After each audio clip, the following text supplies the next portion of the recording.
Boa noite, gente. Meu nome é Rossana de Paula Villamil Vieira e nós vamos hoje falar sobre o primeiro capítulo do Arte Não Precisa de Justificativa, do Huckmacher. Eu descobri várias coisas, né, sobre o Huckmacher, sobre arte que eu não conhecia.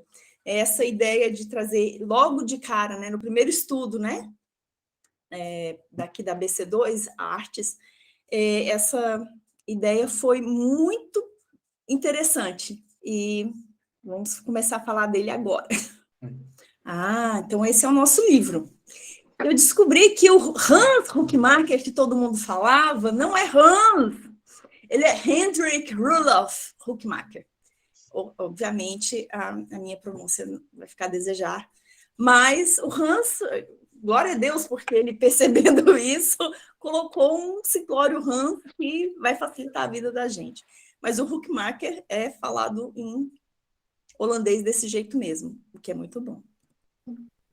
Então, gente, olha, eu gostaria de já pular para o livro, mas não vai dar. A biografia deste homem é extremamente interessante, muito interessante. Pena que, na verdade, e na internet, no Google, ele só tem 3 fotos. Olha, gente, eu procurei em todo quanto é lugar, mais foto do que ele fumando do cachimbo dele, mas não se escandalizem, porque o homem é muito bom. Então, o Huckmacher, ele nasceu na Holanda, de pais que moravam na Indonésia, era uma família multicultural. Interessantíssimo isso. E quando adolescente, no final da infância, ele voltou para a Holanda, né? E ele estudava para ser engenheiro naval até a Segunda Guerra, quando ele teve que se alistar na Marinha. Ele se alistou na Marinha, mas logo em seguida ele foi feito prisioneiro de guerra. E ele foi feito prisioneiro de guerra em 2 campos de concentração para prisioneiros de guerra. Não sei se vocês sabem que muitos campos de concentração eram um conglomerado com várias áreas, uns para judeus e ciganos, outros para arianos, por assim dizer, né? E outros para militares, prisioneiros de guerra. Então, ele esteve em 2 campos, né? Um inicialmente na Ucrânia e o outro na Alemanha. E lá, gente, eu não sei porque que ainda não tem um filme sobre a vida deste homem. E lá ele se converte. E ele lê também, além da Bíblia, ele se converte, e através de um amigo dele, que é o Mix, que era um filósofo, ele conhece Doivert. E eles são contemporâneos, o Huckmacher e o Doivert. E ele conhece a filosofia de Doivert e ele fica encantado. E acontece que ele tinha uma noiva, e a noiva dele era judia.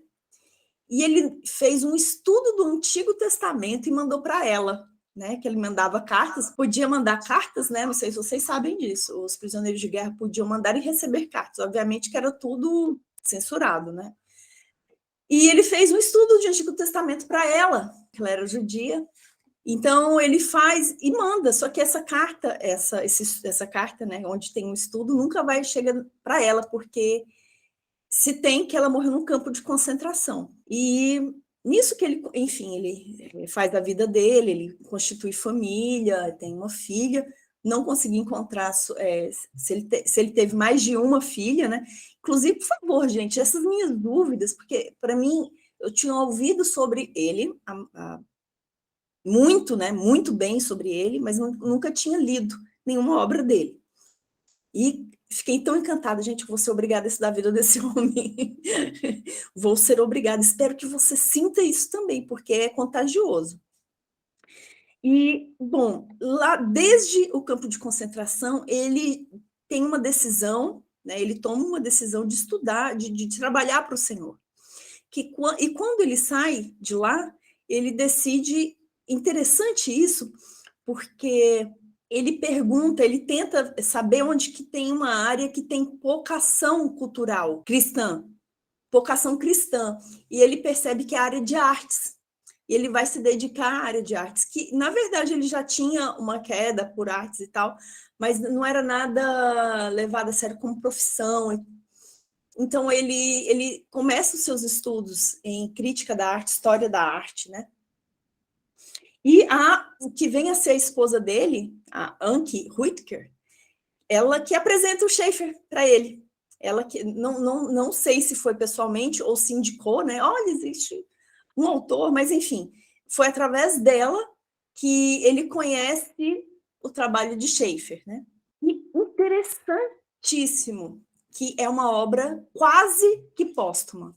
Esse livro ele ainda não tinha sido efetivamente finalizado quando o Huckmacher morre. Muito jovem, gente, com 55 anos, é quase um jovenzinho.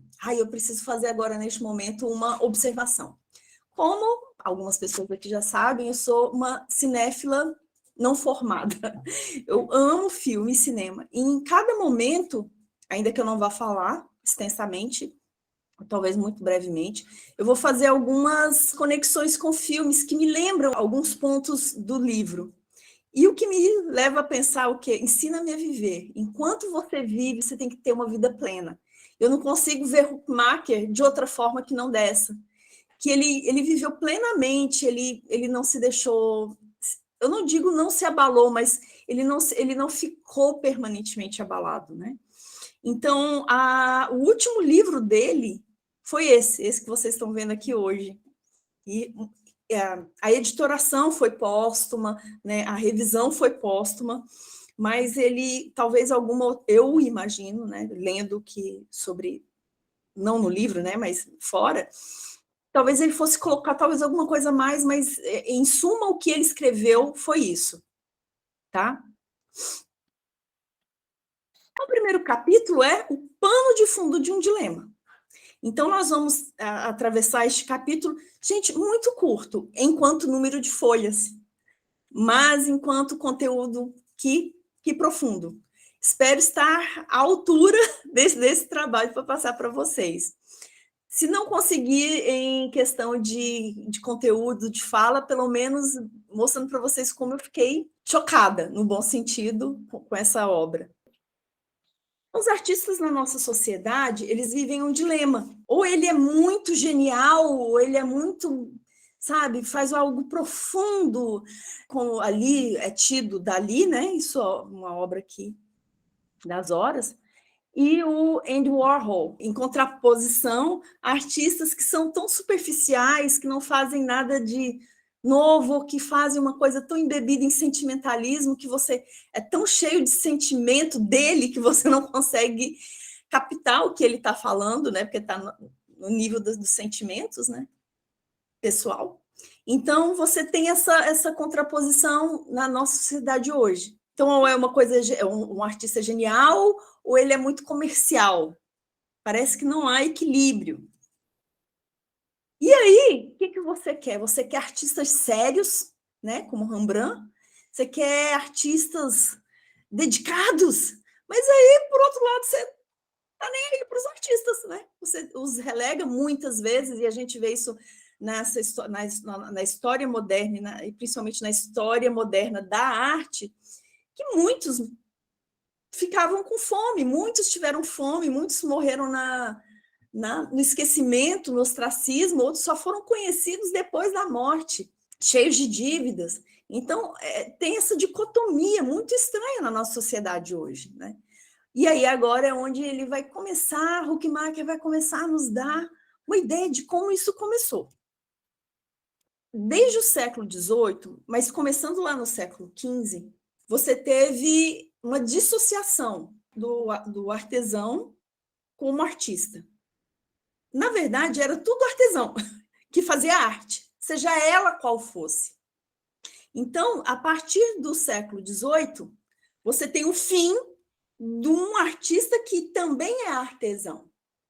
E tem essa dicotomia aí que eu falei agora há pouco, que de um lado você tem um gênio talentoso, e do outro lado você tem e tudo que está entre aspas é do texto, tá, gente? E então, do outro lado, você tem um segregado social e econômico. Uma pessoa assim, você quer o que vem da mão dele, mas você não quer dar suporte para o que ele faz, e nem o quer também, enquanto pessoa. Como se isso não bastasse, essa corda bamba. Você tem artistas um artista cristão vivendo em um mundo pós-cristão. Para um artista normal, para um artista comum no sentido de ser artista sem nenhum viés religioso, já não está fácil. O negócio já está feio. Agora, para um artista cristão, o negócio fica pior ainda.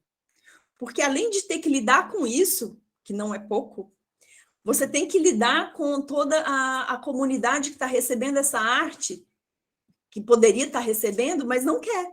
Porque tem o artista que ele não é considerado digno de respeito, porque, afinal de contas, religião tem que ficar, né, no nível pessoal. Então, esse artista cristão vivendo no mundo pós-cristão, ele deve, todo artista, na verdade, né, para as pessoas, para a cultura, o artista deve trabalhar a partir de suas convicções, desde que não sejam religiosas. E se for religiosa, por favor, que não me seja cristã, tá? Me faça favor de não ser cristão, porque aí sua arte não vai ser digna, tá? Você me desculpa, mas é o que a gente vê por aí. Agora, se você for cristão, você será o quê? Considerado qualquer nível de cristão, tá? Se você for cristão, você será ultraconservador ou totalmente ultrapassado. E logo sua arte, desculpa, você não vai ter aquela permeabilidade na sociedade.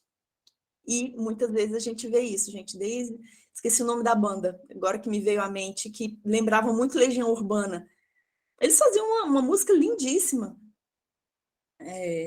Catedral! Isso! Cara, eles faziam uma música muito legal, e eu não os vejo como palavra antiga, em questão de arte, de expressão, de letra. Cara, mas eles foram... Olha, eles sofreram. Porque eles não eram, porque eles não falavam que não eram, mas enfim, eles eram cristãos, e o povo ficava, mas vocês são cristãos, quando eles iam se apresentar, mas vocês são cristãos, não falam de Cristo, e na igreja eles não tinham entrada, porque afinal de contas não falava Jesus nas letras, né? É o que eu conheço deles, se eles mudaram, enfim, já não sei, né? Mas o que eu acompanhei da vida desse grupo foi isso, né? Eu não consigo ter um exemplo mais claro do que em relação a essa dicotomia aqui, essa dificuldade, do que esse grupo, que gostava das músicas deles. Viu? Então, esse artista cristão vivendo um pós-cristão não recebem apoio da sua própria comunidade, igreja e família, no geral, né? Porque se ele for... Gente, isso aqui está no livro. Porque se ele for artista, ele será considerado radical ou um desocupado imprestável. Então, assim, mas você toca, mas você faz o que você trabalha em quê? Peraí, você é dançarino, você trabalha na equipe, tem igrejas que lidam, né, com equipe de dança, não vou fazer juízo de valor, tá? Mas você dança aqui na igreja, mas você trabalha com o quê mesmo? Imagina, você tem que cumprir alguma função social e essa função social aí não existe, né? É arte. No máximo, talvez um musicista que cante sobre Cristo. Só que a gente vai voltar um pouquinho agora. Isso aqui é a suma da discussão do Huckmacher nesse primeiro capítulo, mas a gente vai voltar um pouquinho. A gente vai voltar lá no século XV, 1400 e alguma coisa, que o artista era... o artesão era o artista. Artista e artesão não eram palavras separadas. O artista era um artesão e o artesão era um artista. E o ateliê, né, desse artesãozista, brincadeira, mas o ateliê era, na verdade, uma oficina com divisões sutis de trabalho, liderado por alguém que hoje chamaríamos de artista, e cujo nome talvez ainda saibamos, o nome desse artista. Quem assiste filme ou lê sobre arte, vários artistas trabalhavam no ateliê de um outro artista, só que não saía o nome de todos, no ateliê do artista tal. E talvez não, havia poucas exceções de onde o artista tinha renome no sentido de nome mesmo, que as pessoas sabiam quem era, porque nessa época começou mais do que nunca a ter mecenas, são aquelas pessoas que patrocinavam era a Lei Rouanet da época, né? A Lei Rouanet da época era o mecenas, que era quem? Ou um comerciante que começou a ter mais comércio, né, como preponderante, porque não existia comércio preponderante até então, na época da Idade Média, né? Em toda a Europa, talvez um ou outro ponto, como a Itália, Veneza, por exemplo. Então começou a ter comerciantes, ter dinheiro e ter mecenas. Obviamente, também os reis também eram mecenas de artistas. E eu deixo a indicação do livro Agonia e Êxtase, que eu não consigo ver melhor relação do artesão meio como artista do que esse. Michelangelo, fica a dica. Sobre o ateliê, sobre esse artesão cheio de técnicas, sobre esse artesão que passava para seus filhos a técnica, sobre tudo isso eu não consigo, aí sim, eu vou ter que ter essa apresentação, dentro da apresentação, para indicar isso aqui, que é uma lista sobre Still Standing, da Business Insider, que ele tem uma série de artistas artesãos que fazem arte hoje com técnicas desde sempre. Eles não pararam na linha sucessória. Então, eu não consigo dizer talvez o mais, mas são todos tão interessantes, são absurdamente interessantes esses artistas artesãos, né? Que a gente chama hoje, né? Separando. São essas famílias que fazem...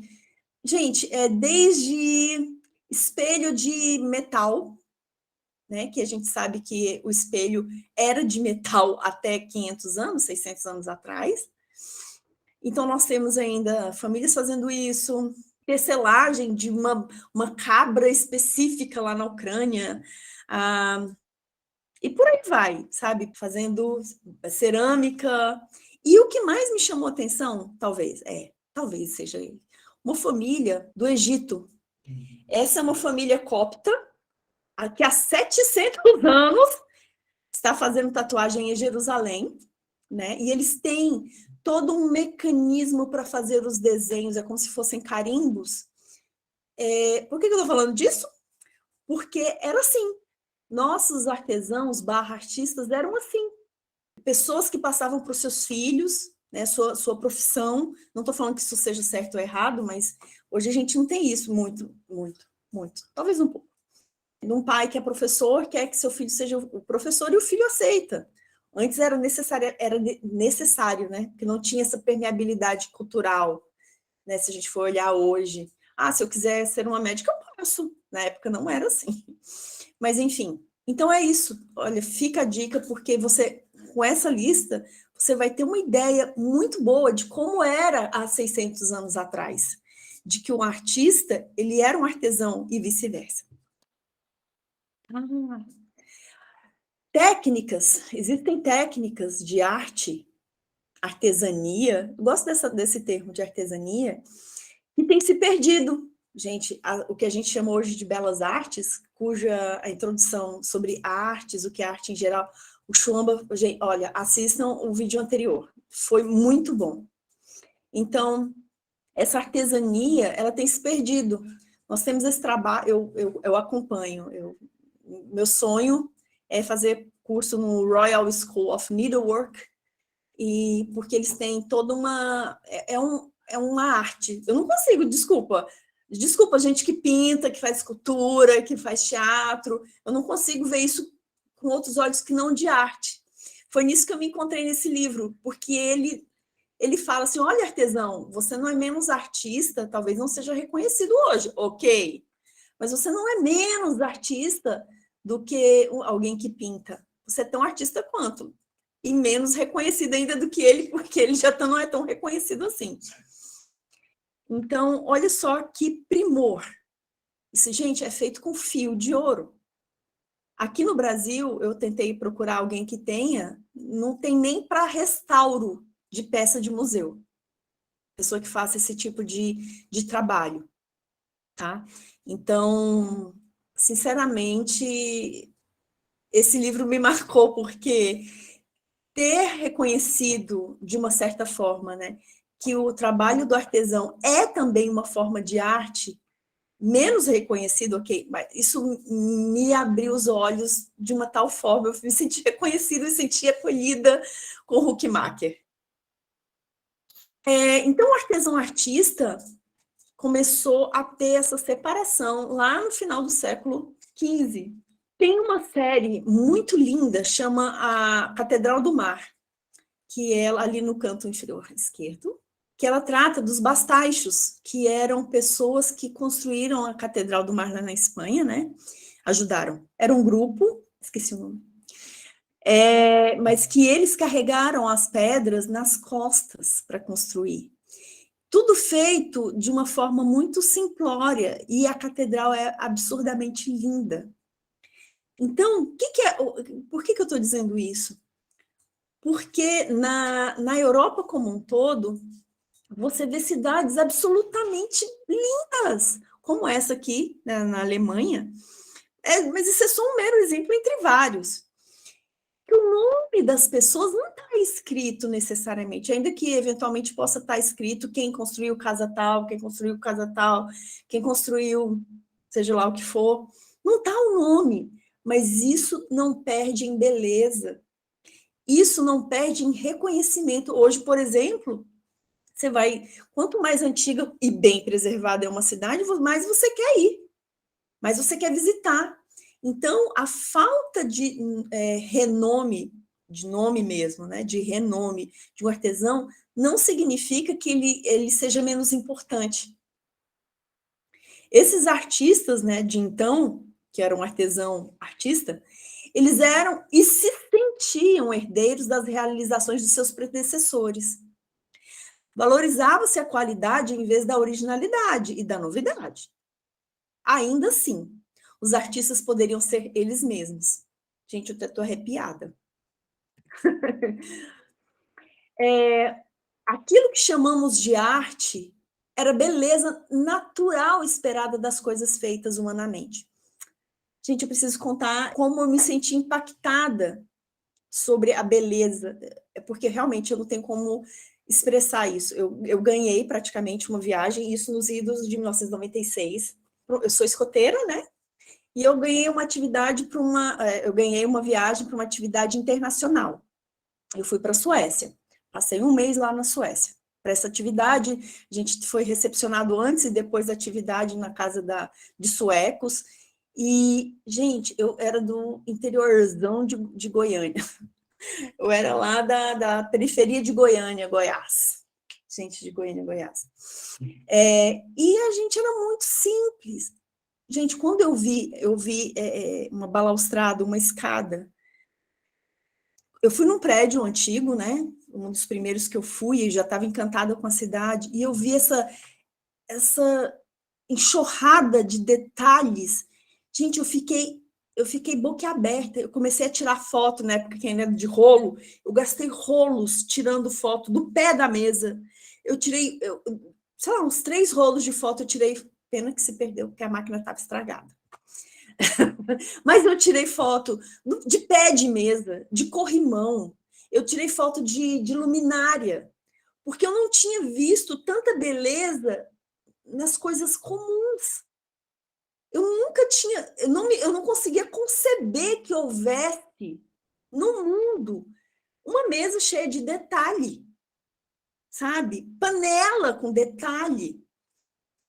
Então eu fiquei assim, eu lembro que essa viagem para mim ela foi uma quebra. Depois dela eu nunca mais fui a mesma. Essa é uma história já para outra hora. Mas eu gostaria que você entendesse que a beleza até então, por que eu estou falando tudo isso? Porque eu gostaria que você entendesse que a beleza até então, ela estava em tudo. Você não tinha o quadro belo. Você tinha um quadro belo, você tinha um forro de mesa belo, você tinha uma cesta bela, você tinha a caneta bela. Gente, meu avô tinha um relógio, o relógio dele era cheio de detalhe.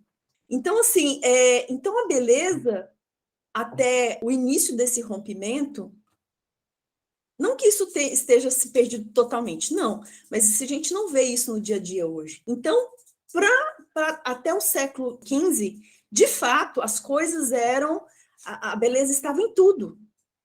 Porque todas as pessoas que faziam aquilo, de uma certa forma, ela tinha uma arte. Ela era um artista. Aí a gente começa o quê? Com o rompimento. Rompimento do quê? Do artesão artista e do artista artesão. O papel dos artistas, assim como das artes, começou a mudar em alguns países europeus durante o Renascimento. Então, começou lá, esse rompimento. Só que isso aumentou e acelerou numa velocidade incrível no iluminismo. Então, é no iluminismo que o movimento de separação de arte e artesão, arte no dia a dia, começou a separação e ganhou forças e avançou para pior. A arte tornou-se belas artes, e as artes manuais foram postas de lado como algo inferior. Então, olha só, no lado esquerdo aí você tem um mapa, isso era um mapa. Se você precisar de um mapa, você tinha isso aí. Olha que beleza essa borda. Olha, gente, eu vi uma exposição de mapas antigos lá no Rio de Janeiro. Eu lembro que eu fiquei quase que a mesma sensação que eu tive lá na Suécia foi esta. E eu me lembro perfeitamente de ter perguntado, gente, em que momento a gente deixou de colocar a arte nas coisas pequenas, entre aspas, né, do dia a dia? Eu não estou falando sobre conhecimento, tá? Estou falando de beleza no conhecimento, nas mídias, né? Revista, enfim. Inclusive, eu trabalhei no Museu Nacional, né, antes dele pegar fogo, só que a biblioteca não era junto com o museu em si, né? Então, na biblioteca, você tinha revistas científicas de 1700, e elas eram lindas, as capas eram lindas. Aí, a mesma revista, eu tive que lidar com uma espécie, né? E essa mesma revista, essa mesma publicação, 150 anos depois, é uma coisa que é normal. Então, assim, em que momento, vocês já se perguntaram isso? Em que momento essa coisa magnífica, essa carta, por exemplo, um mapa lindo desse virou esse aqui, sem absolutamente nada de... A gente até pensa, nossa, inconcebível, não é? Talvez alguém que nunca teve esse insight, sabe? Esse lampejo. Ah, mas que absurdo eu ficar colocando um detalhe, um enfeite. Que absurdo! Mas era assim, gente. Era assim. Vocês já viram iluminuras? Já viram alguma imagem, né? Não é em qualquer lugar que você vê uma iluminura. É um livro com iluminuras. Então, os livros eram desenhados. Não estou falando necessariamente a escrita, que realmente era passada do manuscrito, né? Até a criação da imprensa. Gente, era tudo desenhado, você tinha desenhos. As primeiras letras de cada capítulo eram um desenho literal. Claro que isso vem de um bom tempo, mas imagina, você consegue imaginar fazer esse exercício? Cara, e se hoje o meu forro de mesa fosse bonito? E se a borda da tela do meu computador fosse bonita? Então, faça esse exercício mental. Então, a partir do século XIV e principalmente a partir do século XVIII, a gente teve a mudança disso aqui, esse mapa lindíssimo. Claro que não foi instantâneo, mas foi um processo para algo totalmente sem graça. Então, ali no século XVIII, o artesão ele ficou relegado a um segundo nível, tá? Então, os artistas eram para as belas artes. Era um artista como um gênio, com dons especiais que poderiam ser usados para dar à humanidade algo de uma importância quase religiosa. Então, você tinha aquele artista, quase um sacerdote, para te elevar. E a arte tomou lugar da religião. E o artesão? E a coisa do dia a dia? Paulatinamente, ele foi perdendo sua importância. Inclusive, tem um museu de arte naif lá na Rio de Janeiro. E a primeira vez que eu fui, eu fiquei me perguntando, eu ainda não conseguia conectar essas coisas, né? Nossa, mas um museu dedicado a uma coisa tão simples que a gente vê em feira de interior, olha só que ponto, né, que a gente chega. E hoje eu vejo que isso não devia ter sido assim. Poderia, na verdade, ser tudo a mesma coisa, no sentido de que ele é tão artesão, ok, que talvez com um pouco de menos técnica, uma técnica que não é, que é mais simplória, assim, talvez, mas ele não é menos digno de respeito. Então, graças a Deus. Gente, uma vez eu vi uma. Não, eu não aprofundei, só vi um podcast que Descartes ele não é necessariamente aquela pessoa má que a gente. Eu, particularmente, eu tinha, né? Ai, graças a Descartes a gente separou e agora está tudo limpinho. Ciência é uma coisa imaculada, cirúrgica, digna de centro cirúrgico, né? Limpinho. E do outro lado você tem o resto do mundo, né? Mas ele não era assim, necessariamente. As coisas foram piorando depois, a partir do pensamento dele. E Baumgarten também, a partir dos passos de Descartes. Graças aos dois, houve um segmento que eu vou falar agora um pouquinho. Graças aos dois fizeram o quê? Rompimento. Então, as ciências deveriam tratar somente das coisas que ela, né, podia compreender de forma racional, clara e distinta. Acho que eu li errado. Somente as coisas que podia compreender de forma, o Descartes podia ser racional, clara e distinta, eram reais e importantes. A arte, no geral, não é real nem importante. Então, vamos tirar isso aqui da ciência, está maculando isso aqui. E João Baumgarten tratou na sua obra Estética que a arte aborda coisas que não são claras, não são distintas e baseiam-se em sentimentos, não nas coisas comuns do dia a dia. Só que a conta não fecha, minha gente. Quando você separa um do outro, fica meio estranho, porque o ser humano ele precisa de beleza. Seja a cultura que for, seja a cultura que você pertencer, que já tenha havido na Terra, toda cultura precisa de beleza nas coisas cotidianas. Tem uma tribo africana que eles fazem uns penteados muito interessantes. Inclusive, uma representante, não vou dizer representante, mas está representado no filme Pantera Negra, uma pessoa dessa tribo.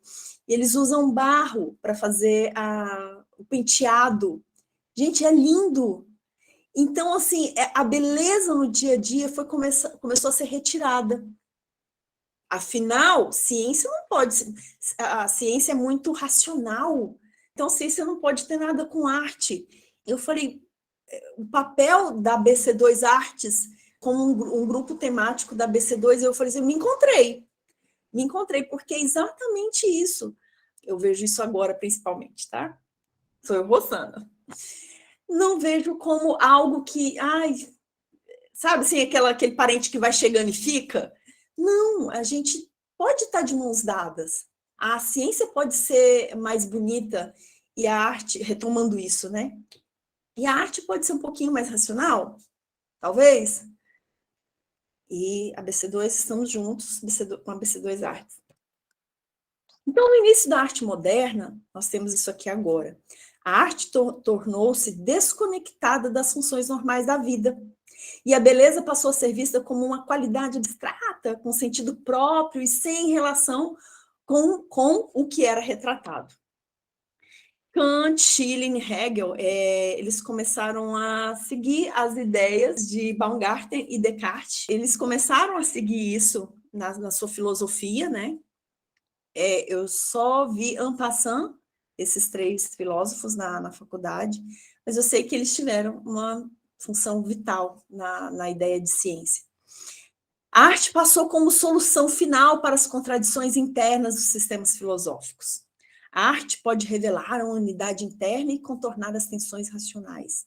Então, aí a arte como religião, a arte como algo sublime, a arte, belas artes, né? Um quadro, são lindíssimos mesmo, né? As esculturas magníficas. Só que, e o dia a dia?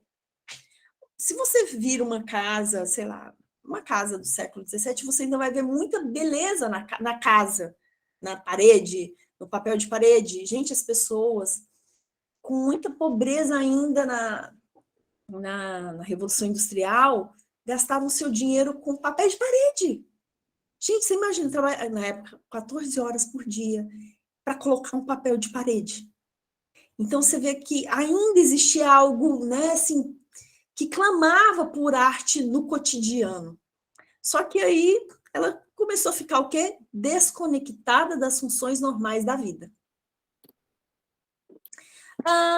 Antes de uma obra tinha uma função, ainda que decorativa, tá?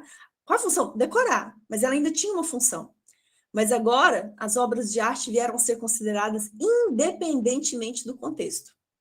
Você fez isso aqui porque para celebrar? Não, eu fiz porque eu quis. Alguém te encomendou? Não, eu fiz, né? Ou se alguém me encomendou. Então, você tem, olha só, a religião ela não podia estar junto com coisas importantes. Quais eram essas coisas importantes, esses pensamentos importantes, a filosofia que regia, né, a vida, o modo de pensar, modus operandi? Qual que eram o que era importante? Ciência, erudição, filosofia e belas artes. Por favor, e religião, se muito, tá? Porque ela tem que estar, né, na vida privada, que ela não esteja muito perto dessas partes importantes da vida do ser humano, tá? Por favor. Que é para não macular. Só que nada é produzido ausente da sua cosmovisão. Desculpa informar. Por mais que você, vamos voltar ali um pouquinho, por mais que você faça filosofia, ela está imersa na sua cosmovisão. Se você é um pintor magnífico, glória a Deus, você é um pintor que está imerso na sua cosmovisão, seja ela qual for. Se você é um erudito com 500 livros na mente, que bom, você está nadando no mar da cosmovisão, da sua.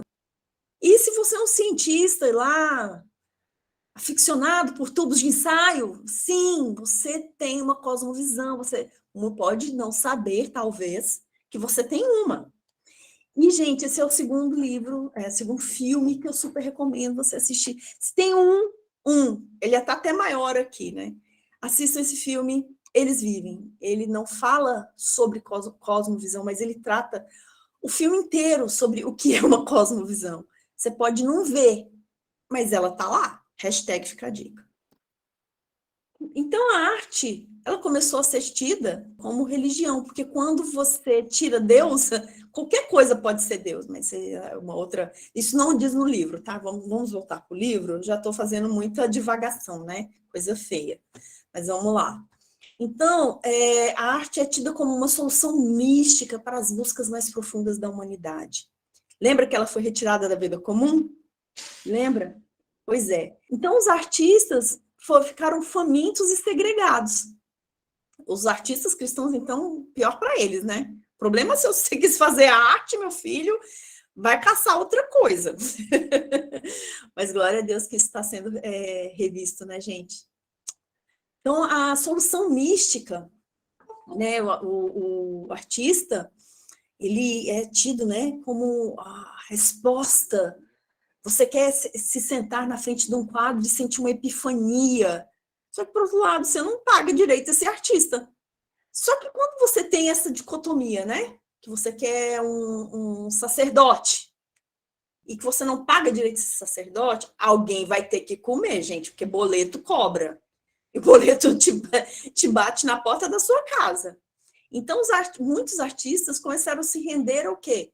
Mau gosto e a conteúdos sentimentalistas e baratos para sobreviver. Afinal de contas, o estômago dói.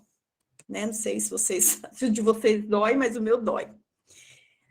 Então, os artistas se rendendo ao mau gosto e a conteúdos sentimentalistas e baratos para sobreviver faz o quê? Arte ruim. A arte deve ser uma expressão do que há de mais profundo em nós. Só que se dentro de nós, né, a gente separou tudo e deixou a religião para lá, e se a gente encontrar que é pouquinho, que é ruim, a gente quer um sacerdote, mas que não tem religião alguma, de preferência, né? A gente quer um artista sacerdote, e dentro desse sacerdote não tem nada. Gente, lembra da matemática lá, que não está fechando, a continha não está fechando? E os pobres trabalhos desses... Eu amei essa frase. Os pobres trabalhos desses tristes artistas, geralmente está escrito errado, desmoronam sob pressão e se desintegram. Afinal de contas, né, gente, cadê o sacerdote? Cadê a base desse sacerdote? É o próprio sentimento dele. Você cria o quê, então? A arte pela arte. A religião irreligiosa, né? Em que a religião, no caso, não possui um papel claramente definido. Aquela arte que tem que ser magnífica, mas e como que vai ser? Eu não sei. Como é que você vai ter contato com o transcendental, né? Que afinal de contas você quer ver uma coisa e ser transportado, abduzido para um mundo melhor, mas e aí você, como é que vai ser isso? Não sabemos ainda. E essa arte é tão assim sem definição que você tem que ter um curso para apreciação artística e uma palestra para compreendê-la, né? Assim, gente, assim, se você faz uma arte abstrata, amém. Eu particularmente eu não vou conseguir entender. Desculpa, mas sou eu, né? Sou eu, não está escrito isso no livro. Vou me até a minha. E aí você tem isso aqui, né? Eu quis pegar exatamente esse exemplo, porque a haute couture é a alta costura, né? Ela é tida como uma arte.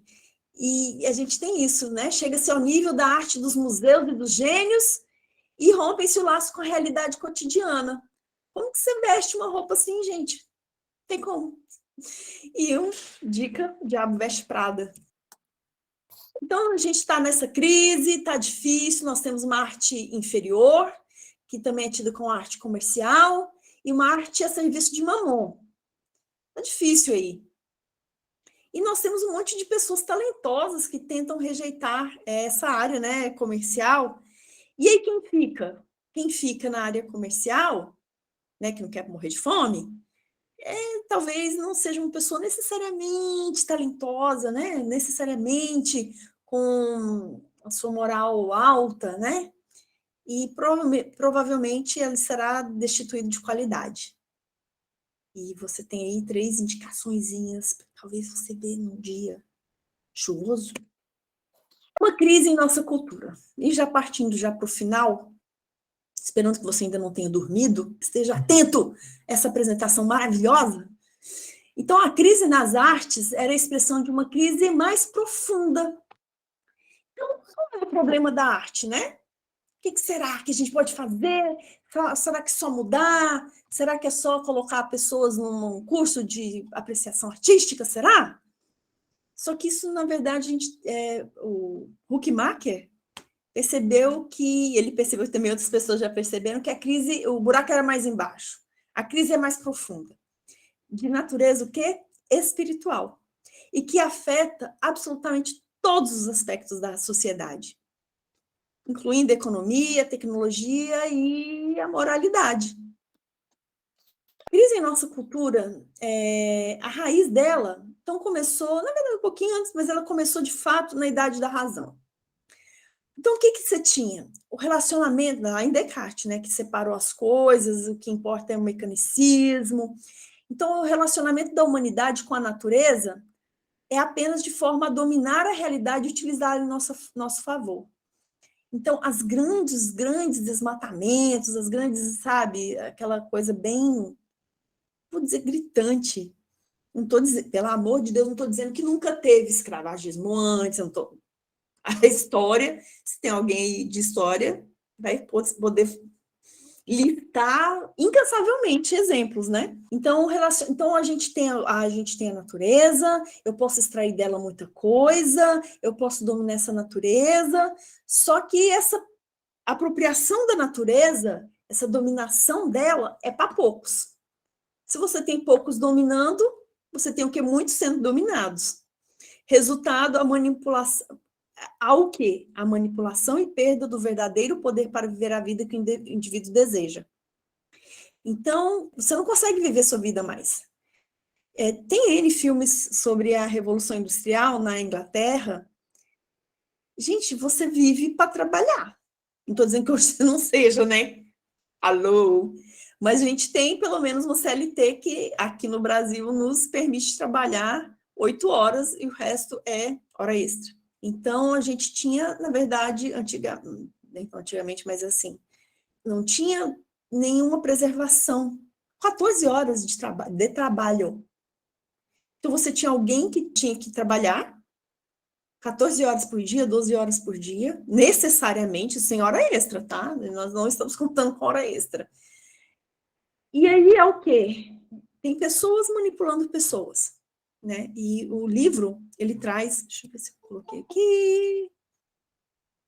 O livro traz, não aqui, mas o livro traz o seguinte, que Marx e o comunismo, eles apontaram para esses problemas. Sim. Só que aí nós temos o quê? Um remédio que é pior que a doença. Estava até falando isso essa semana. Então, nós temos um remédio que é pior que a doença. E aí a gente pode fazer o quê? A gente pode trabalhar, gente. Então, ele termina conclamando as pessoas a trabalharem. Né? Se nós trabalharmos por uma sociedade melhor e pela resolução da crise nas artes, as mudanças virão. É importante pensar bem nesses problemas. Não devemos esperar que as soluções batam à nossa porta. Será preciso tempo, mas todos nós precisamos agir, inclusive os artistas. Tá? E fica essa dica aqui, né, no cantinho. Gente, obrigada por estar ouvindo o primeiro capítulo do livro A Arte Não Precisa de Justificativa, de Hans Huckmacher, apresentado por mim, Rossana. E no final, temos aqui onde eu peguei a referência para a apresentação. Obrigada. Então é isso, gente. Alguma pergunta? Algum comentário? Deixa eu ver aqui. Por favor, Cid, manifeste-se. Não, essa pergunta era sobre isso, né? Essa não valoração, né? Ou valorização no sentido da arte por parte dos protestantes, entendeu? Enquanto que a igreja ela preservou, né? Eu acho que, não sei se a igreja associou, no caso, os reformadores nesse sentido, essa questão da arte que é utilizada dentro da igreja católica nesse sentido, né? Talvez não, eu não percebo que não houve um interesse nesse sentido, né? Por parte dos reformadores, né? Então, Enquanto que a igreja preservou, eles simplesmente abriram mão disso aí. então, a questão, isso eu já estudei a respeito. A gente, ser humano, nós, seres humanos, nós temos uma mania chata de correr para os extremos. Então, nós tínhamos eu vou dar exemplos aqui. A gente tinha um sistema manicomial, que tudo era passível de ser internado. Aí, de repente, tipo, numa canetada, a gente destruiu todos os hospitais para passar para o outro extremo, que era o quê?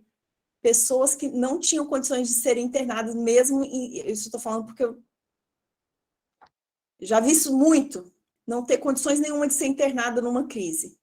Você passa de uma família onde os pais escolhem os seus cônjuges para um outro sistema em pouquíssimo tempo para a cultura, né? Onde ninguém tem o direito de pensar em te dar um conselho. Então, a gente tem esse pêndulo, né? Esse sistema pendular, ele é comum no ser humano. Agora, eu já não sei por quê. Por que eu estou falando isso? Você tinha todo um sistema de arte sacra magnífica, gente. Eu não estou fazendo juízo de valor.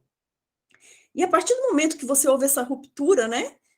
Não vou dizer ruptura, é muita infâmia minha dizer ruptura, mas teve uma separação do protestantismo, uma fragmentação, não é bem fragmentação, mas uma separação do protestantismo com o catolicismo, tudo e qualquer coisa que parecesse, eu pudesse lembrar catolicismo, foi retirada, ou pelo menos foi desaconselhada. Principalmente música. Mas, então, assim, mais do que não querer Mais arte... ainda, viu? Perdão? Mais ainda, principalmente os puritanos, né? Eles... Então, mas mais do que não querer arte, eles não queriam ser parecidos com os católicos. por causa da doutrina. Então, não foi necessariamente não querer a arte, mas não querer, mas você ainda tem uma arte, o quê? Uma arte musical, sei que eu posso usar artes como belas artes, né? Eu vejo as casas desses puritanos muito bonitas, muito bem cuidadas. Então, talvez a gente. Aquela questão do artesão, artista artesão. Então, você não teve a arte como a arte sacra nas igrejas, vocês arrancaram tudo, né? Tudo, deixaram as paredes peladas, desprovidas de qualquer ornamento. E só que você tem um encaminhamento para outras áreas, né? Essa questão da beleza para outras áreas. Eu não sei se eu consegui responder. Não, tranquilo. Então, que eu fiz esse questionamento para pensar se o autor tinha discutido isso, né, essa questão da Até Idade agora que Média. não. E também Ok. tem uma diferença. Entra aí e fala. Nós temos aqui outras participações. Só um instantinho. Fernando. Você quer? Ele quer. É porque se eu abrir 2 computadores, vai ficar dando microfonia. Fazer uma conversa aqui. Com licença.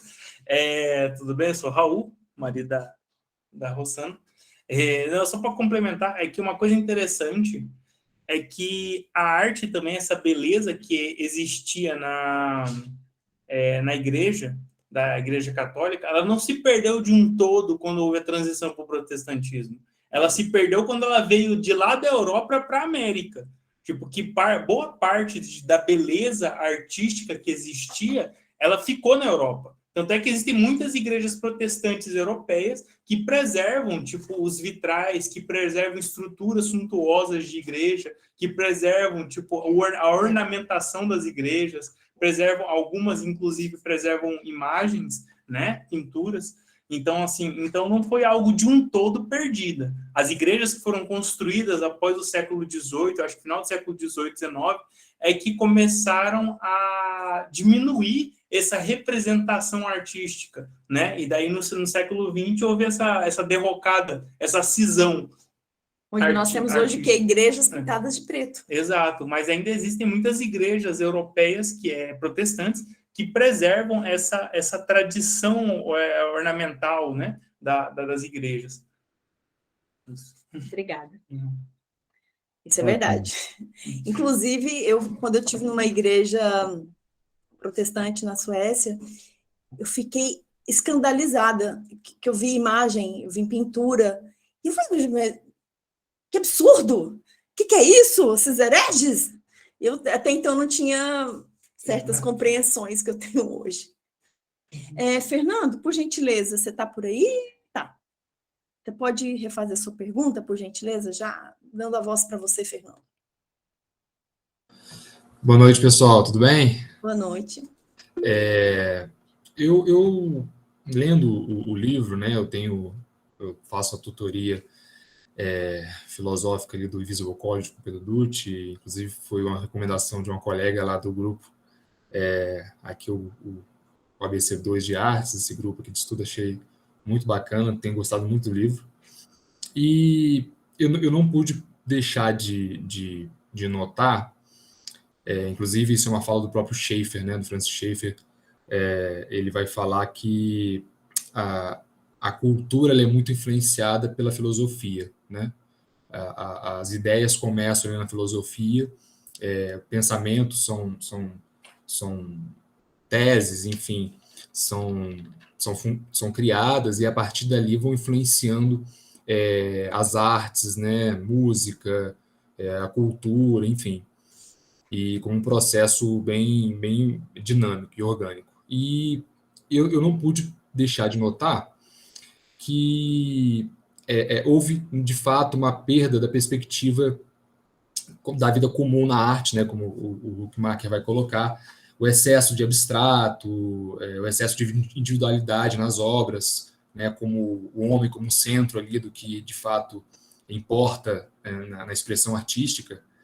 E aí, assim, a minha dúvida é se, de fato, isso pode ser entendido também como resultado de uma visão que já vinha, né, dualista da realidade, né, uma divisão aí entre sagrado e profano, espiritual e material, foi de fato um sincretismo aí de uma visão platônica junto com o cristianismo, né? Essa divisão da realidade, o não entendimento que a realidade é uma coisa integral, né? Mas uma coisa fragmentada. E aí quando você perde, né? Eu queria até complementar a minha pergunta, não deu para colocar tudo, mas assim, diante dessa pergunta, se foi o toque final a perda da religiosidade na arte, né? Ou seja, do cristianismo, porque o que você tinha, ainda que houvesse essa divisão, você ainda tinha um senso de belo, né? Porque havia uma noção e uma questão de belo na visão cristã do mundo. Quando foi retirado a questão da religião, se perdeu de fato a conexão, e aí, diante de uma visão que já era fragmentada, dividida em uma dicotomia, se foi isso também que gerou toda essa crise hoje que a gente tem nas artes, a ponto de a gente precisar realmente de curso para poder entender o que é arte, né? Fernando, eu adoraria conseguir responder a sua pergunta, mas eu não tenho base filosófica para saber. Eu vou chutar que sim, alguém poderia falar alguma coisa a respeito da base filosófica, se ela começou... Eu Nós já acho, temos... Rosana e demais, eu estava pensando em tudo isso. Não sei se vou conseguir responder, mas se você pega desde do século XII, XIII, que começam a surgir as cidades, né? Isso ainda no período considerado medieval, você tem um processo que muitos dizem que era inevitável, né? Ressurgir as cidades, a burguesia tem a ascensão que teve, a ciência, seja com Descartes, todas as pesquisas a partir daí, do método científico, vão ganhando força, ao ponto de, então, chegar o momento do iluminismo, né, que eu acho que parece que é um dos vilões aí citados pelo Huckmacher, que, como ele pensa, vai desembocar nessa arte moderna, que temos que lembrar que ele morreu na década de 70, então, com certeza, ele ia ficar bem mais assustado com o que aconteceu depois. Eu penso que é um conjunto interligado de questões, né? Todos os filósofos, porque logo que houve após a reforma, as igrejas luteranas, na parte musical, houve um florescimento ainda muito grande, até, por exemplo, chegar em Bach. Bach é posterior, é barroco já, mas a obra dele é um cristão e tal, é considerado uma das maiores, né, um dos maiores músicos e tal.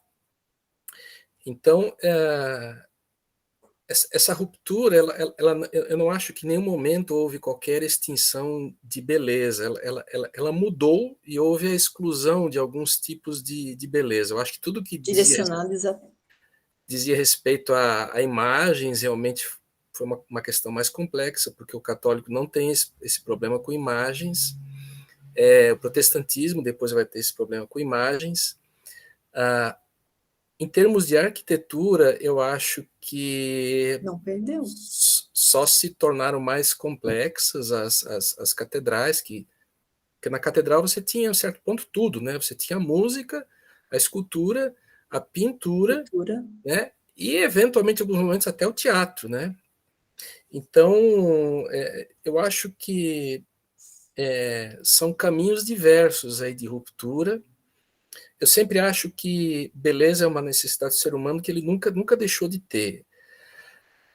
A igreja, sim, os reformados manifestaram, a gente sabe, porque eu vivi enfim, sou reformado, luterano e tal, então a gente também é educado com algumas proibições. Por exemplo, a dança, no meu ambiente familiar foi sempre uma coisa proibida, imagens, né, também sempre questionadas e tal. Eu acho que existe toda uma questão aí da filosofia que começa a passar pela autonomia. Eu acho que essa é a base que pode explicar um pouco toda essa ruptura. Porque antes nós tínhamos, até então, uma filosofia, inclusive dentro da igreja. Agora, quando a filosofia também... e aí tem grandes navegações, descoberta da América, e são tantas coisas junto, mas acho que a busca da autonomia, a separação de Estado e igreja aí vai ser um pouco do que pode explicar toda essa questão que é muito bem analisada pelo Huckmacher, né? Mas eu, agora já deixando de tentar responder a pergunta, sem saber se respondi, mas já fazendo uma colocação importante. A visão do Huckmacher é muito específica. Eu confesso que quando eu tomei conhecimento da obra dele, muitas coisas passaram e eu que vim da formação das artes, da música, né? Foram assim chocantes até certo ponto, né? Porque ele estava dizendo, especialmente em relação à época moderna, que havia problemas com isso, né? E aí eu passei um pouco a dar valor ao pensamento dele, a me deixar desafiar pelas ideias dele. Não são ideias tão simples para quem é da área. Há outros que vão dizer, pera, mas a humanidade ganhou. O que seria o ser humano hoje sem a ciência, que veio do iluminismo, que ganhou essa importância? A gente ainda continuaria conservando a carne na banha? Graças a Deus que nós temos geladeira, todos os produtos do capitalismo, da tecnologia. Muitos vão dizer dessa forma. Muitos vão dizer também a favor da arte moderna tão criticada e da arte abstrata. É uma visão particular a dele. Eu tenho tentado me deixar desafiar pela visão dele, sempre tendo em mente que é uma visão muito particular. E eu vou parar aqui, porque senão eu realmente não paro mais. Obrigada, Chamba. E agora, Silvia, por gentileza, Silvia. A palavra é contigo. Legal, boa noite a todos. Boa noite. Então, eu gostei muito, assim, nesse primeiro capítulo, de um parágrafo que ele fala: não se buscava originalidade, mas um trabalho sério e de boa qualidade. A beleza não era um simples aditivo, mas o resultado natural dos materiais e técnicas adequados manuseados com destreza. Então, eu penso que essa questão da beleza, como o Chamba falou, ela também é uma questão móvel, né? Por quê? Porque se a gente muda as técnicas, se a gente aprende técnicas novas, sejam elas feitas pela mão, sejam pelas ferramentas novas que são construídas, até o computador é uma ferramenta para fazer arte, né? Hoje é. Então, por exemplo, mesmo quando você colocou o Andy Warhol, por exemplo, na época que eu fiz faculdade, eu fiz arquitetura também, né? Depois que eu fui fazer música, mas o Andy Warhol era um artista que eu gostava. Nada para fazer, vou fazer 3 faculdades.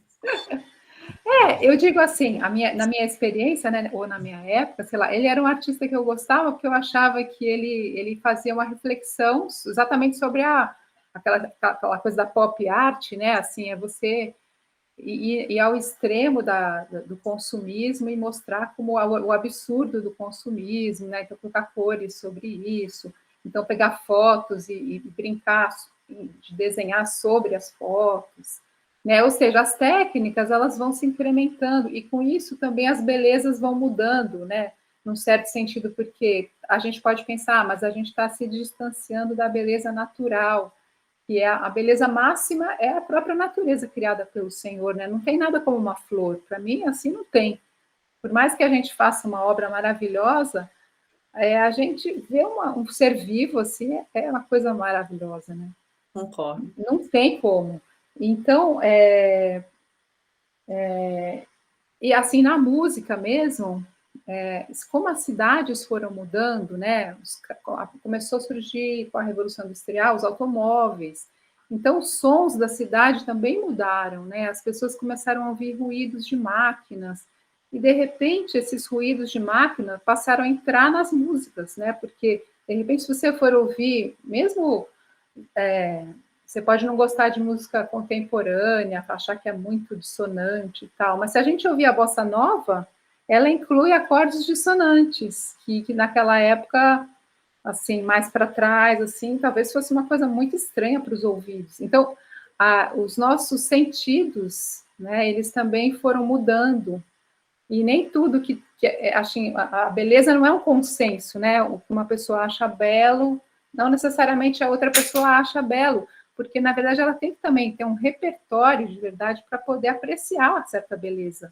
E não é uma coisa estranha você estudar um pouco para entender, né? É uma coisa que faz parte. A gente não consegue ler qualquer livro, a gente não consegue ouvir qualquer música, né? Hoje em dia, talvez a gente não tenha nem paciência para ouvir um concerto inteiro, uma sinfonia inteira, porque a gente tem que ter uma certa... ser exposto àquele tipo de cultura, né? Então, eu acho que a beleza em si é uma busca, mas ela se transforma também em função das épocas. Da cultura, né?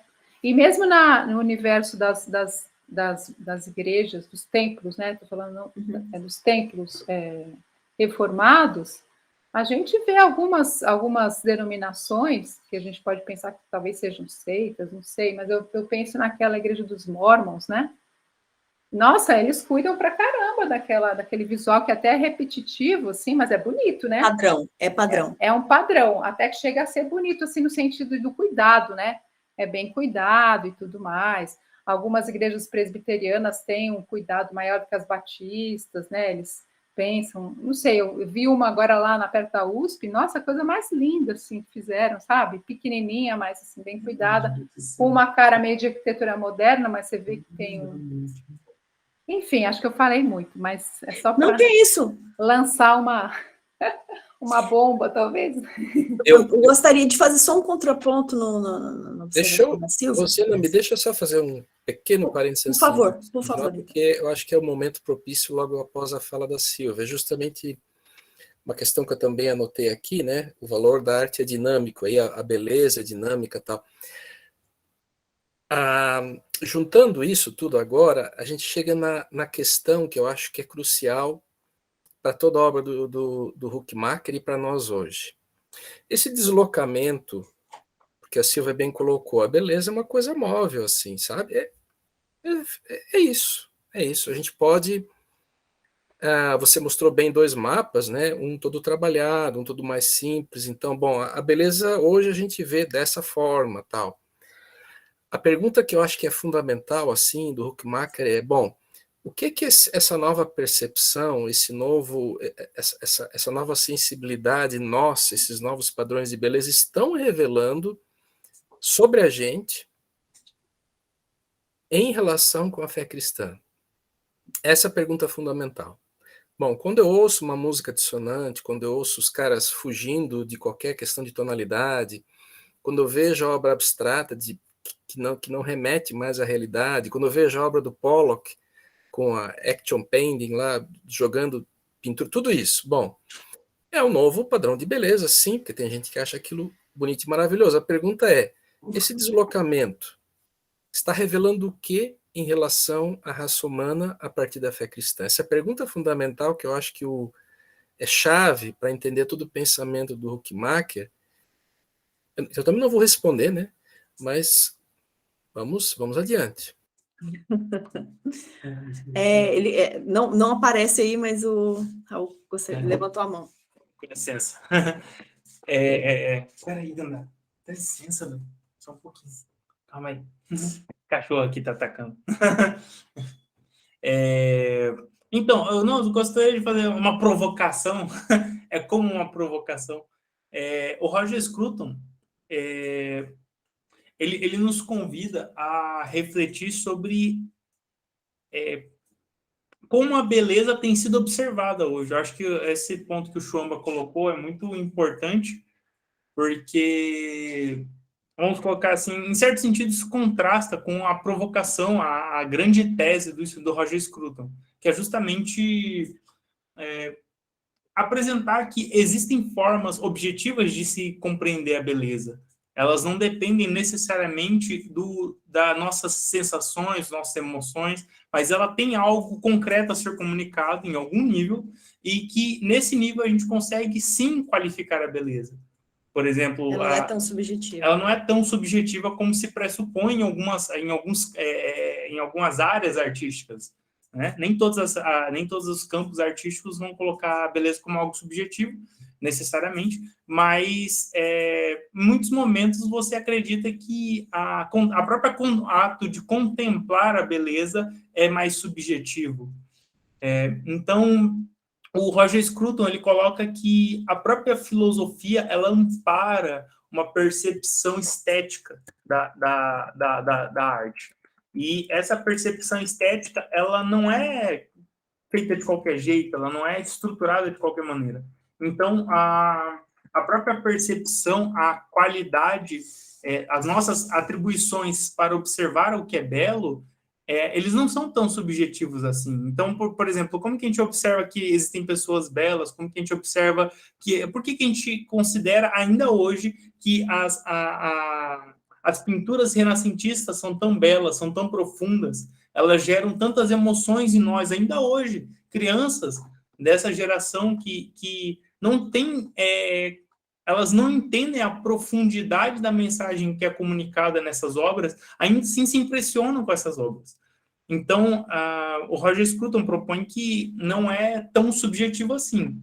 Existem questões que precisam ser revistas, né? Ponderadas, ser revistas nessa questão artística, justamente porque a produção artística, ela, ainda que ela esteja envolvida por seu ambiente cultural, a produção cultural que nós estamos contemporânea, né, ela vive seus contextos, a questão da parte concreta, a questão da abstração, a questão da disruptura, né, com tudo que é clássico. Então existe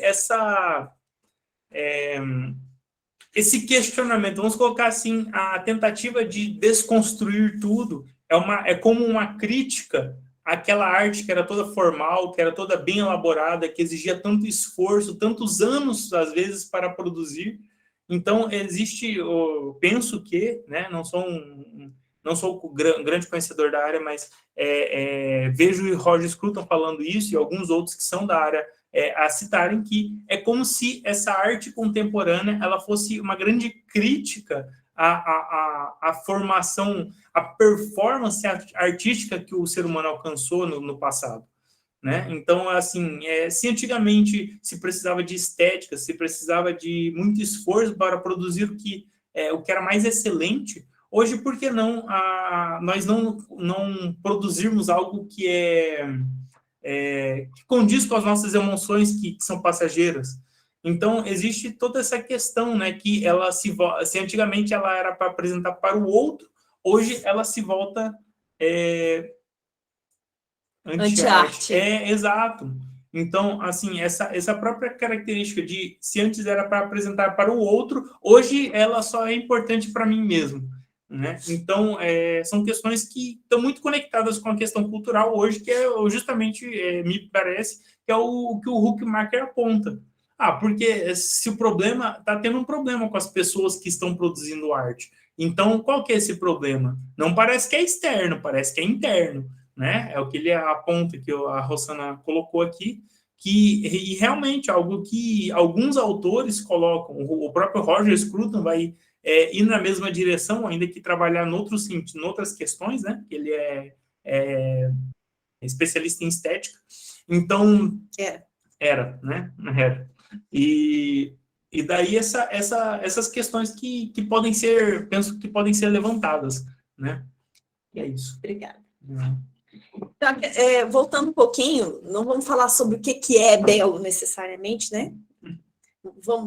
Quer dizer, nada impede que a gente vá também para esse lado, mas a questão de perceber a fratura entre a forma de pensar artístico, né? Gente, pelo amor de Deus, vamos lidar sobre isso. Acho que, na verdade, eu imagino como uma panela de pressão, está tão cheia assim, né, que não tem como não extravasar a questão do que é belo, né? Vamos lidar com isso, sim. Mas por hoje não. que eu gostaria que deixasse mais... só um instantinho, Fernando. Deixar bem ponderado, bem firmado, é que o fazer o fazer belo, ele não deve, não precisa ser só num quadro, seja o quadro que for, não vou fazer juízo de valor, tá, gente? O belo não precisa estar somente na música clássica. Você pode ter um sertanejo belo, você pode ter uma bossa nova bela. Eu vou até chutar aqui, viu? Por favor, não me crucifiquem. Talvez um funk belo, né? Afinal de contas, né? Que é um ritmo. Vou nem entrar na discussão se é música ou não, porque faltam alguns itens nele, mas enfim. Gente, a gente pode trazer o belo para o nosso dia a dia. Isso já tenho, é uma ponderação que tem vindo já há muito tempo para mim, né? Que eu tenho ponderado sobre isso, e que, como eu falei no começo, o Roger Scruton veio me dar acolhimento para a minha forma de pensar. Acho que é por isso que eu gostei tanto dele. Aqui em casa, já trazendo, né, para o dia a dia e o cotidiano, para o dia a dia e o cotidiano, a gente come só de mesa posta. Né? Por que eu não posso ter uma mesa posta em todas as minhas refeições? Por que eu não posso ter o belo? Não vou dizer que é grande coisa, não, gente, porque é louça é louça simplória, mas é minha louça, eu tenho uma louça domingueira também. Eu tenho talheres domingueiros para marcar dias, para marcar cerimônias, para marcar momentos felizes, né? Minha casa é muito simples, mas dentro da minha simplicidade e onde a minha mão alcança, minha roupa tem detalhes. Gente, eu compro roupa de brechó. Mas, enfim, eu quero ter detalhes, eu quero ter o que eu acho que é belo. Pode até não ser para a maioria, mas eu gosto de ter quadros, por mais simplórios que eles sejam. Eu gosto de coisas que... Gente, se você é minimalista, ok. Ok. Eu não vejo... Interessante que mesmo nas casas japonesas, vocês já tiveram... Eles são, no geral, minimalistas, mas eles têm algumas poucas peças absurdamente lindas e com valor emocional. Né? Então, assim, eu já fui... E, assim, um aparelho de chá, né? The Threat is on the air. Então, assim, um aparelho de chá, eu não tive numa cerimônia do chá, mas o fazer é belo, o fazer em si é belo, né? Então, não está tão lá longe, desconectado do nosso dia a dia. A gente pode ter coisas belas, e na verdade, é uma sugestão uma provocação. Dentro do que você consegue, trazer o que é belo. Uma das coisas mais belas que eu aprendi no Pôr à Mesa é a organização. Você não precisa comprar absolutamente nenhum grampo, você não precisa comprar nada. Se você simplesmente organizar, você já tem beleza. Né? Então, essas ponderações foram muito impactantes para mim. Né? De trazer o belo para o meu dia a dia, por mais simplório que eu seja, por menos recursos que eu tenha. Eu tenho condições de começar a quebrar isso, né? Perdão, quebrar isso não, consertar isso que foi quebrado, que foi separado, né? Que foi tudo separado, beleza, é só no museu, em casa eu não preciso ter beleza, né? Como eu falei quando eu viajei, e eu vi beleza, gente, no corrimão. Eu achei que ali, gente, sério, na hora eu fiquei parecendo uma besta, tirando foto de tudo. Às vezes eu fiquei tirando foto disso. Pois é, eu não conseguia conceber a beleza no pé de uma mesa, gente. Eu fiquei, acho que não tem um termo melhor para embasbacado. Mas eu tenho condições de ter uma mesa de madeira maciça, esculpida? Não tenho. Mas o que eu posso fazer? Eu posso ter a melhor mesa que eu posso ter, dentro das minhas condições, né? Eu posso ter uma casa organizada, eu faço muito questão disso. Como diz, eu taxonomizo os potes, meus potes têm nome. E eles estão organizados, meus potes de tempero estão organizados. Então, assim, não é um monte de saquinho jogado, nada contra, gente. Cada um faz o que acha melhor. Não, eu não estou aqui para trazer peso, mas a minha provocação de você trazer, você tomar posse de uma coisa que tiraram de você, que é a beleza. Então, você tenta colocar onde que tem mais valor para você. Né? Para mim, um local super alcançável foi a organização, né? Então, a organização foi o meu primeiro passo. Sou a pessoa mais organizada do mundo? Não. não sou, mas eu tento, né? Então, é isso. Por favor. Ai, alguém levantou a mão. Quem? Cadê? Gente, por favor. Fernando, foste tu? Por favor. Na verdade, era só uma ponderação, ou melhor, acho que uma provocação também, né? Aproveitando a fala do Raul também, a fala do Daniel, enquanto o Daniel fez também a ponderação dele, né, acho que a pergunta que sempre vem, né? Há, de fato, um valor absoluto de beleza? Eu acho que essa é uma pergunta que vale muito a pena ser feita, porque acho que como cristãos a gente entende que dentro aí da ética, dentro daquilo que é moral, a gente crê numa justiça absoluta, numa verdade absoluta. Então, acho que faria sentido para a nossa cosmovisão entender que há uma beleza absoluta e Deus é, né, esse valor de beleza absoluta. E aí a ponderação e a provocação, a indagação, enfim, seria de fato perguntar se dentro da pergunta do Daniel agora, né, a gente perdeu muito a perspectiva da vida comum nas artes, e aí a gente se tornou tudo muito abstrato, tudo muito individualista, mas ainda a gente consegue enxergar ainda beleza, né, nessas artes. E apesar de às vezes a gente ter dificuldade, algumas, né, enfim, a qualidade, e aí a gente pode levantar vários porquês aí, mas a qualidade na arte também ter decaído no cuidado, principalmente na questão do artesão, da escultura, enfim. Mas se essa forma de arte hoje, mais abstrata, ela é bonita porque ela tem uma noção subjetiva, um entendimento diferente do que é beleza e ela se torna subjetiva, ou se ela só é um reflexo de uma beleza que é absoluta, né? Se ela é um reflexo de uma beleza, ela mostra uma outra forma, ela explora um outro caminho que não tinha sido explorado antes, que reflete aquela beleza, aquele senso de beleza absoluta, de fato. E aí eu queria deixar só essa indagação, porque isso... Eu vi um documentário sobre um grupo de um país aí paralelo, muito bom, muito bom. Quem pegou? Pegou.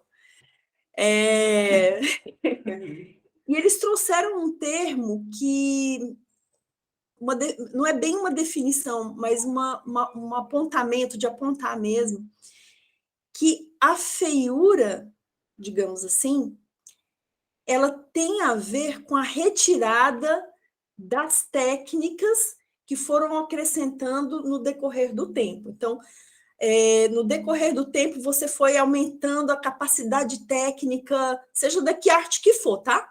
Você pode pensar de dança até a fotografia. Joga aí a arte que for, a manifestação artística que você preferir. E aí, você vai aumentando a técnica, né? Você aumentando a habilidade. Então, de acordo com o tempo, né? Então, a feiura estaria de mãos dadas com a retirada maciça dessa técnica. Porque quando você tira uma, que eu gostei muito da observação da Silvia, então você tem uma dissonância, beleza, né? Você tem outras coisas interessantes, uma mudança, né? Você tem uma pintura, sei lá, um pouquinho mais subjetiva. Não deixa de ser técnico, né? Não deixa de ser técnico. Você só talvez mudou, tirou, você ainda consegue entender o sentimento do artista, não é o que que ele quer passar de sentimento, Há beleza. alguma harmonia também.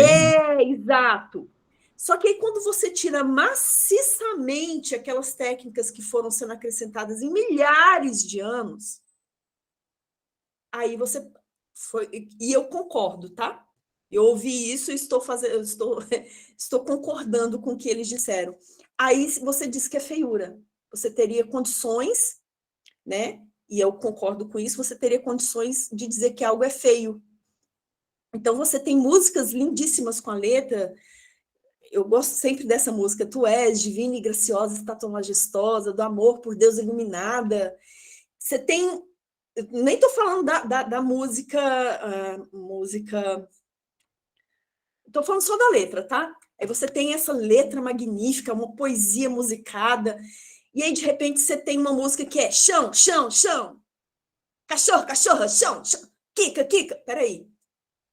Peraí, tem alguma coisa aí que está realmente muito feia, né? Então, tem alguma coisa, uma conta aí que não está fechando.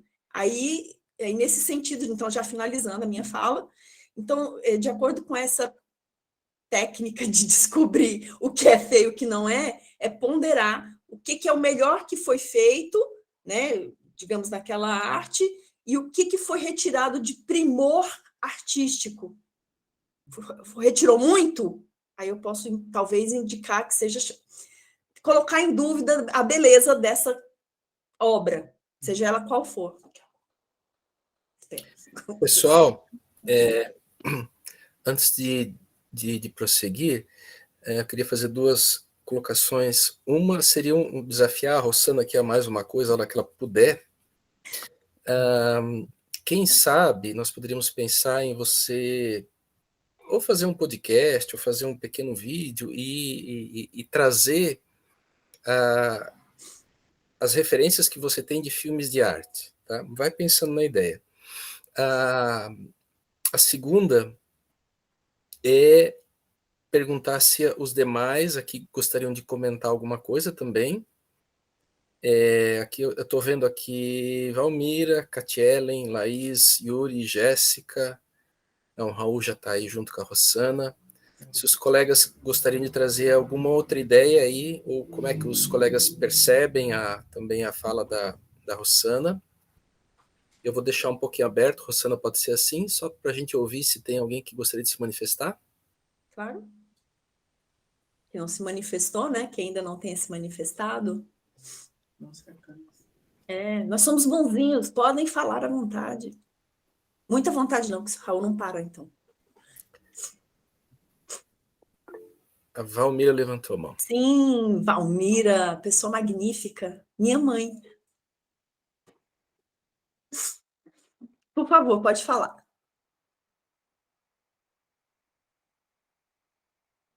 Acho que ela tá sem auxílio tecnológico. Talvez ela esteja... Sim, fala. Filha, você foi muito bem na apresentação e seus assessores também. Estão de parabéns, tá? Bonzinho. Raul. E eu espero que vocês continuem nesse trabalho bonito, falando sobre arte, que é um assunto que não termina, né? Porque, como você mesma disse, vocês disseram, da beleza e da feiura, e que ambos são arte, né? De épocas diferentes de arte, como ela se apresenta, né? Eu acho um assunto que dá para a gente se entusiasmar realmente. Gostei de todos vocês, né?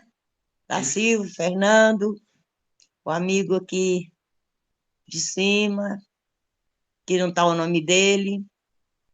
Daniel. Saiu. Qual? Chuamba. Joamba, Daniel né? Chuamba. Pois é, são pessoas bem afinadas no assunto, né? E eu A aproveitei iniciante bastante. aqui sou eu, o resto é só artista aqui, minha filha. Que lindo, hein? Que legal.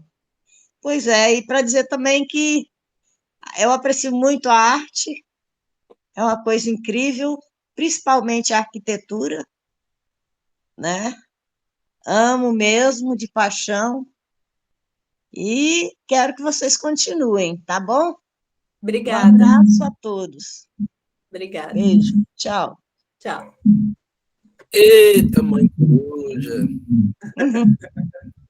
Gente, ó, indicação para ter melhor apresentação. Você põe sua mãe para assistir.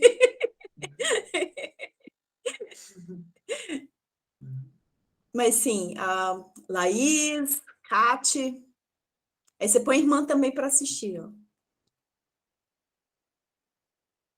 Achei incrível essa apresentação de vocês, né? Não sou conhecedora da arte assim como vocês, né? O que eu conheço de arte é a arte moderna de Brasília, né? Convido a todos a conhecer.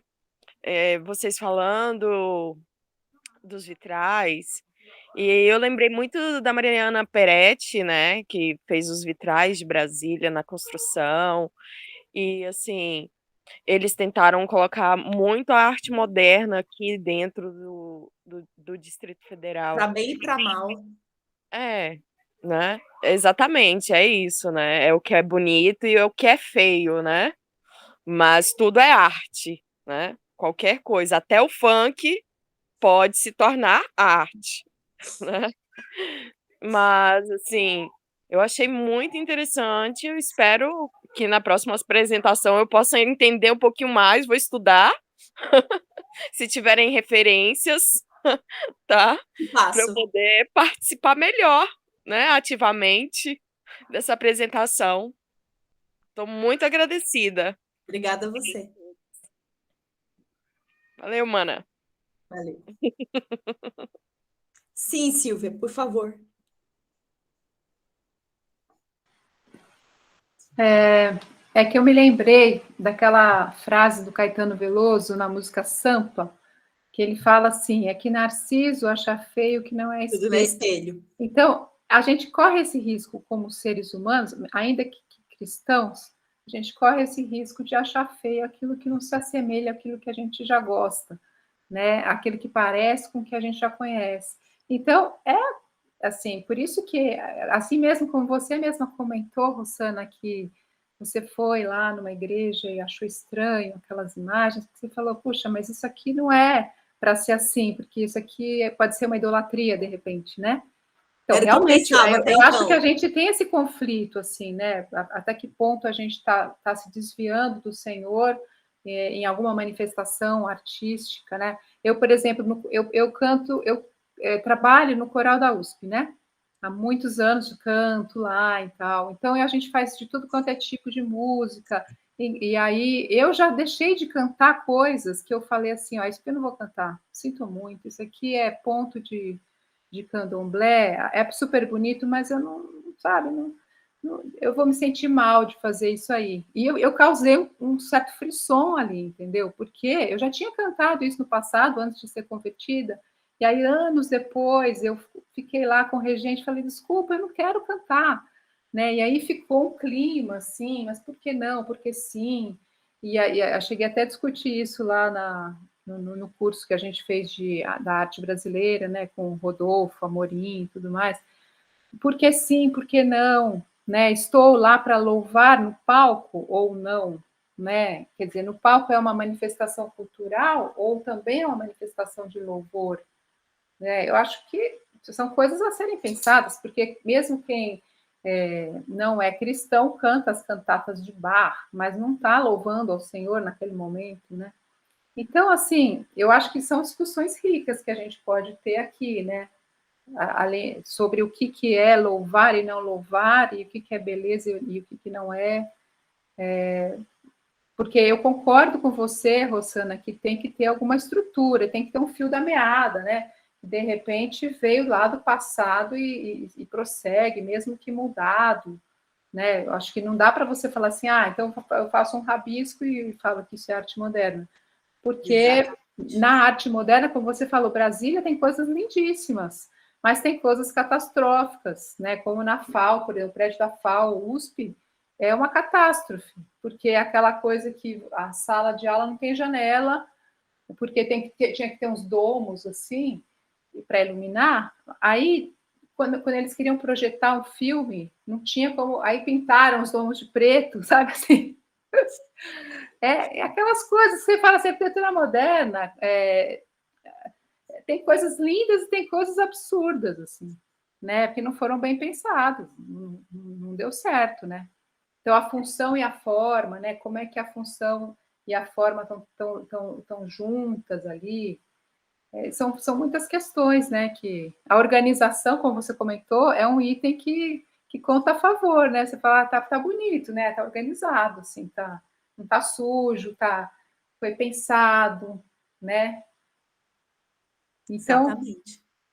e sobre a expressão, sobre a expressividade, eu acho que não tem como o artista ele se desvencilhar da subjetividade dele quando ele faz a arte, né? Porque nós somos seres limitados. Então a nossa subjetividade vai estar incluída ali. E eu lembro que a gente lá no curso lá do Fundamentos da Vida Intelectual, eu praticamente decorei aquela oração de Tomás de Aquino, né? Que ele fala: dá-me uma mente perspicaz, a faculdade de lembrar-me, a habilidade para aprender, a sutileza para interpretar e a eloquência na expressão. Isso aí, para mim, eu achei assim, gente, que coisa iluminada a pessoa falar isso, né? Porque, poxa vida, a sutileza para interpretar e a eloquência na expressão. Né? Isso tudo que o artista quer. Ser eloquente, assim, claro, dentro daquilo que ele acredita. Aí a cosmovisão entra, né? Mas, enfim, acho que essa questão do que é belo, não dá para passar uma tábula rasa, porque aí a gente talvez caia numa coisa assim, isso aqui todo mundo acha que é belo, então sabe, vamos fazer uma régua. Eu acho difícil a gente conseguir isso. A menos as coisas da própria natureza do Senhor, elas são absolutamente inquestionáveis, mas o que é feito pelo homem, não sei se o Roger Scruton está certo, entendeu? Eu particularmente concordo bastante. Talvez ele é muito purista. Talvez eu não concorde com principalmente, particularmente, tá, Silvia? Sou brasileira, não tem como não achar uma carranca bonita. Não tem como não achar uma carranca bonita. Acho que o Roger Scruton, se visse uma, estaria se rasgando aqui, né? Mas, como a gente já falou, né? Você, inclusive, cultura muda com o tempo, uma cultura é diferente da outra, né? Mas, assim, dentro daquela cultura, seja qual que for, dentro de uma determinada cultura, seja indígena, seja africana, se você pega aquela técnica que ele usa para aquele determinado expressão artística, se você retira, ele vai achar aquilo feio, né? Seja o que for. Então, nesse sentido, eu gostei muito dessa ferramenta de avaliar dentro, né, de cada manifestação o que você poderia considerar feio. Dentro daquela cultura, retirar a capacidade técnica do artista, do artesão, enfim. Né? Mas eu tenho, dentro das minhas várias áreas de interesse, ainda fazer um curso lá no Royal School of Needlework, para aprender a fazer aqueles bordados magníficos. Aquilo ali, para mim, é uma manifestação artística. Agora, você imagina, gente, aquela manifestação artística primorosa, e você colocar um monte de fio de ouro, fazendo assim, uma maçaroca, você vai falar que aquilo é bonito? Não não vai. Mas você pode tirar um ou outro. Inclusive, tem técnicas modernas de bordado com ouro e que são muito interessantes e elas não são iguais às clássicas, né? E são interessantes, e são modernos, e retirou um pouquinho do primor, mas substituindo com outros materiais e ficou muito bonito. Então, essa ferramenta para avaliar, eu achei sobre o que feio / bonito, olhando isso, eu achei muito bom. Sim, acho que para mim, alguém mais alguma pergunta? Daniel, Chamba? Não, pergunta não. Na verdade, eu queria desafiar a gente a manter as perguntas, né? Acho que seria muito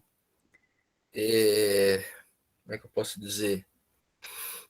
Não seria sábio a gente retirar essas perguntas, né? Esse dilema, porque essa tensão existe e a gente não consegue dar conta dela, ela é tão ampla, ela se manifesta, por exemplo, pensar na questão do estruturalismo e do pós-estruturalismo, né? Dentro da filosofia, a questão do dilema subjetivo versus objetivo, ela é tão ampla, essa questão, que dificilmente a gente daria conta aqui.